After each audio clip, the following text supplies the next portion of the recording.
ডাকসু নির্বাচনের প্রচার প্রচারণা শেষ হওয়ার জন্য বাকি আছে আর মাত্র 2 দিন। কি চলছে ক্যাম্পাসে এইসব জানার জন্য এই মুহূর্তে ডাকসু নির্বাচন কভার করার জন্য সেখানে আছেন আমাদের সহকর্মী আবুল কালাম আজাদ। ডাকসু ভবনের সামনে থেকে তিনি আমাদের সাথে যুক্ত হচ্ছেন, তার কাছ থেকে একটু বিস্তারিত জানতে চাই।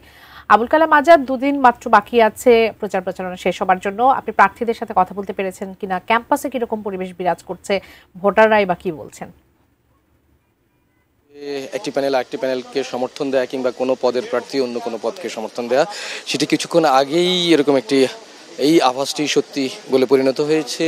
আমার পাশেই মধুর ক্যান্টিনের ঠিক সামনে ডাকসুর ভবনের মাঝামাঝি জায়গায় বৈষম্য বিরোধী শিক্ষার্থী সংসদের জিএস প্রার্থী বাকের মজুমদারকে সমর্থন দেওয়ার কথা ঘোষণা করেছেন স্বতন্ত্র ডিইউ ফার্স্ট প্যানেলের আরেক জিএস প্রার্থী মাহিন সরকার।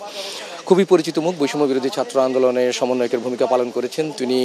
আজকে এই জায়গায় এসে তার প্রার্থিতা প্রত্যাহার করার সুযোগ থাকলে সেটি তিনি করতেন, যেহেতু প্রার্থীর তালিকায় এখনও তার নাম থাকবে সে ধরনের সুযোগ না থাকায় তিনি বলেছেন যে মাহিন সরকার তিনি বলেছেন যে বাকের মজুমদারকে আরেক জিএস প্রার্থী তাকে তিনি পূর্ণ সমর্থন করেছেন। তার কারণটি কি, এটি তার কাছে গণমাধ্যম কর্মীদের পক্ষে জানতে চাওয়া হয়েছে। তিনি বলেছেন যে 24-এর যে গণ অভ্যুত্থানটি ছিল সেই গণ অভ্যুত্থানে ঢাকা বিশ্ববিদ্যালয়ের শিক্ষার্থী বা গণ অভ্যুত্থানের যেসব শক্তি, যেসব ছাত্র সংগঠন বলুন আর ছাত্ররা বলুন, তাদের সবাই ঐক্যবদ্ধ হওয়া প্রয়োজন এই ডাকসু নির্বাচনকে ঘিরে।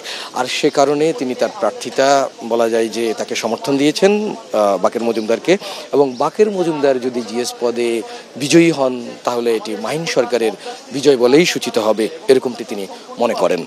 তো যেটি বলছিলাম যে আজকে জুমার নামাজ, শুক্রবার ছুটির দিন, তারপর পরেই প্রার্থীরা বিভিন্ন হল মসজিদ থেকে তাদের নির্বাচনী প্রচারণা খুব জোরে সোরে শুরু করবেন। আর মাত্র 2 দিন বাকি রয়েছে।